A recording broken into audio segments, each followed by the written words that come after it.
Dear students and teachers, जैसे कि हम जानते हैं कि कोरोना पेंडेमिक की वजह से अनफॉर्चुनेटली इस साल भी जो है, इस एकेडमिक ईयर भी स्कूलें बहुत सारी जगहों पर शुरू नहीं हो पाई है। और जहां पर शुरू भी है तो ताखीर से भी है, और वहां पर पीरियड से जो है कम हो रहे हैं। ज़्यादातर एजुकेशन जो ऑनलाइन चल रही है।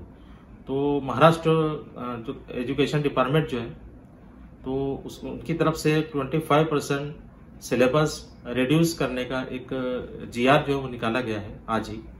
तो उसके ऊपर आज हम डिस्कस करेंगे। मैं आपको आसान तरीके से बताने की कोशिश करूंगा कि कितना सिलेबस जो है वो रिड्यूस हुआ है।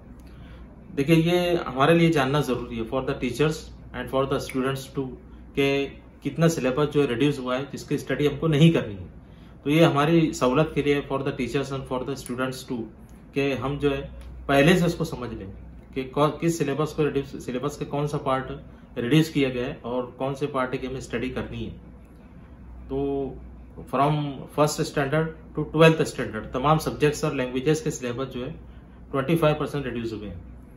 क्लास 8, 9, 10 के जो इंग्लिश का जो सिलेबस है, तो उसमें कितना पार्ट रिड्यूस हुआ है सिलेबस का, वो मैं आपको बताने की कोशिश करूंगा। तो उसमें आप लोग जो है टेक्स्ट बुक अपने पास रखिए, और जिस पेज पर इंफॉर्मेशन दी होती है अबाउट डिफरेंट यूनिट्स एंड सब यूनिट्स और जो टॉपिक से दिए रहते हैं, वो पेज आप अपने सामने ओपन रखिए।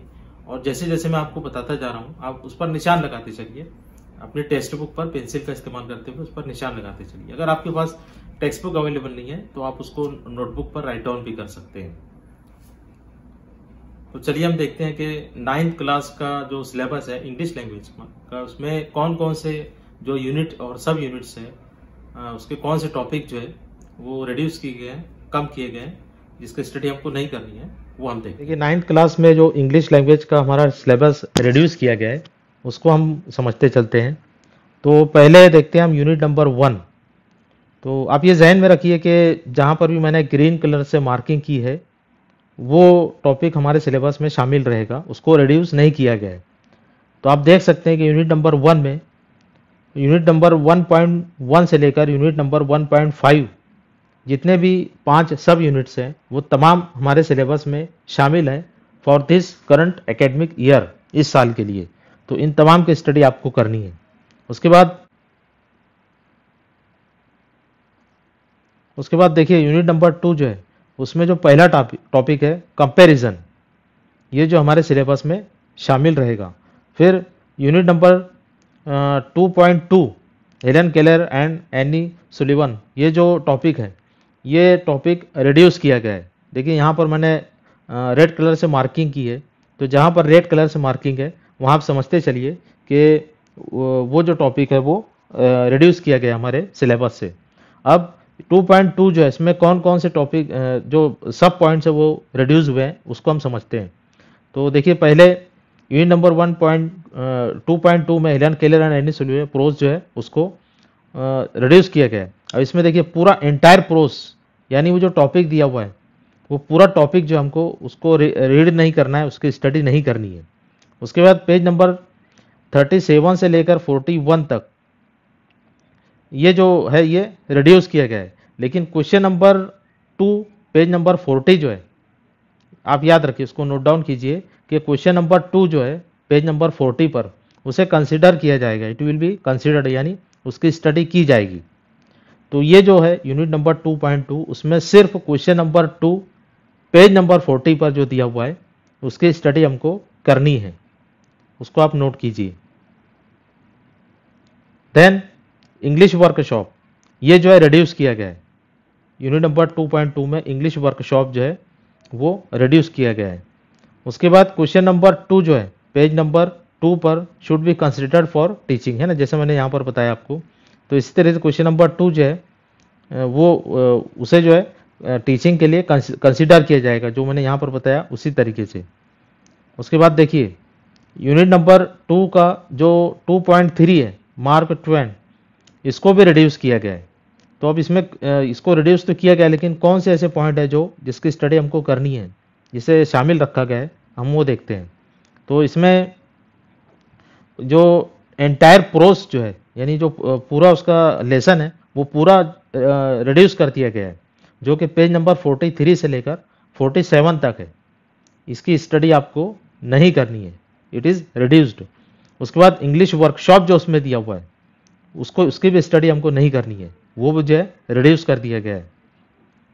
Then warming up activity and passive voices, उस पैसिव वॉइस और वार्मिंग अप एक्टिविटी इसमें जो दी हुई है, वार्मिंग अप एक्टिविटी जो किसी भी टॉपिक से शुरू होने से पहले दी होती है, वो क्लास में हमको अटेम्प्ट करनी है, वो करना है with the help of the teacher.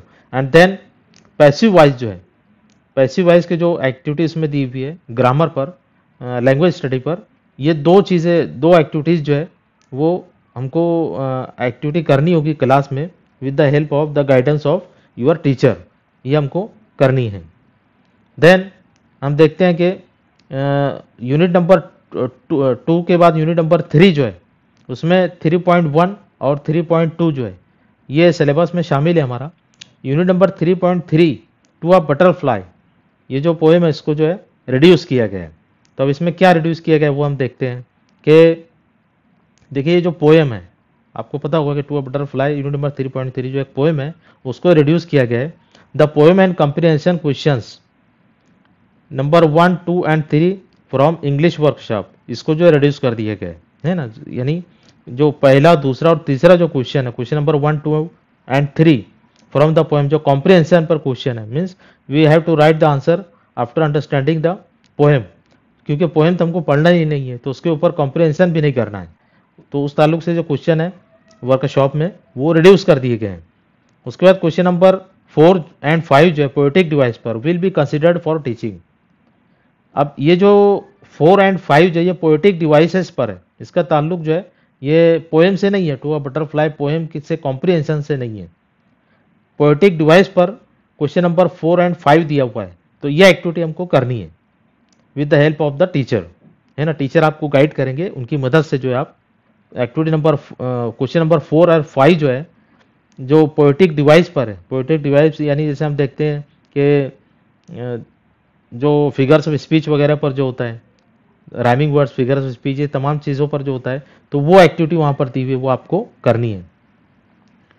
Then unit number 3 उसमें उसी में हम देख रहे हैं कि यूनिट नंबर 3 में 3.4 एंड 3.5 ये दो सब यूनिट जो है इसकी स्टडी जो है आप लोगों को करनी है। यानी यूनिट नंबर 3 में जो 3.3 है ये सिर्फ एक एक्टिव जो सब यूनिट है उसमें से कुछ टॉपिक जो है वो रिड्यूस किए गए हैं, वो मैंने आपको बताया उस तरीके से।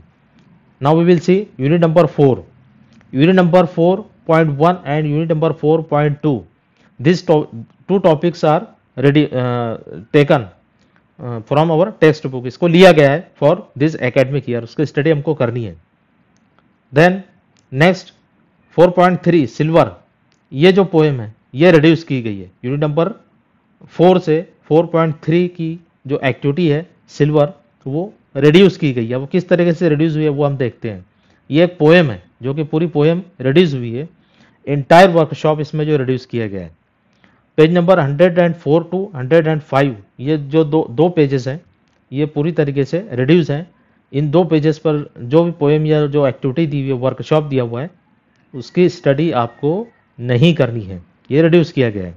देन ये भी आपको बताता चलूँ कि इसमें इवेल्युएशन नहीं होगा, यानी इसके ऊपर आपका जो टेस्ट होता है या जो पेपर होता है, जो एग्ज़ाम होता है, उसमें कोई भी टॉपिक इसमें से आपको नहीं पूछा जाएगा, तो इसकी स्टडी आपको बिल्कुल नहीं करनी है जो पोएम है सिल्वर। आगे हम देखते हैं यूनिट नंबर 4 में जो नेक्स्ट टॉपिक है द टेम्पेस्ट, ये जो स्टोरी है 4.4 इसको भी जो है रिड्यूस किया गया है हमारे सिलेबस से, उसकी स्टडी हमको इस साल के लिए नहीं करनी है। तो इसमें क्या क्या रिड्यूस हुआ है वो हम देखते हैं कि होल जो प्रोस है वो एंटायर प्रोस यानी पूरा जो टेक्स्ट है, पूरी स्टोरी जो है रिड्यूस की गई है। पेज नंबर 106 टू 113 बड़ा टॉपिक है, बड़ी स्टोरी दी हुई है, ये पूरी स्टोरी आपको नहीं पढ़नी है, उसकी स्टडी आपको नहीं करनी है। साथ ही साथ उसमें जो इंग्लिश वर्कशॉप दिया हुआ है उसकी स्टडी भी आपको नहीं करनी, वो भी रिड्यूस किया गया है। और फिर इसमें भी ये बताया गया है कि इसका इवेल्युएशन नहीं होगा, क्योंकि ये यूनिट नंबर 4.4 जो है इसमें तमाम एक्टिविटीज़ या उसमें जो भी वर्कशॉप दिया हुआ है उसकी स्टडी आपको बिल्कुल भी नहीं करनी है। उसमें से कोई भी एक्टिविटी आपको एग्जाम में नहीं पूछी जाएगी। तो इस तरीके से आप जो है जो कुछ आपको इसमें बताने की मैंने कोशिश की उसको आप या तो राइट डाउन कीजिए, या आपकी जो टेक्स्ट बुक है उसके ऊपर पेंसिल से आप जो है टिक मार्क कीजिए और उसको लिख भी लीजिए, ताकि आपको अच्छी तरीके से ज़हन नशीन हो, स्टडी करने में आपको आसानी हो। तो आई होप कि आप अच्छी तरीके से इन तमाम पॉइंट्स को समझ चुके होंगे। Best of luck for your new academic year. We will meet in next session. Till then, good bye.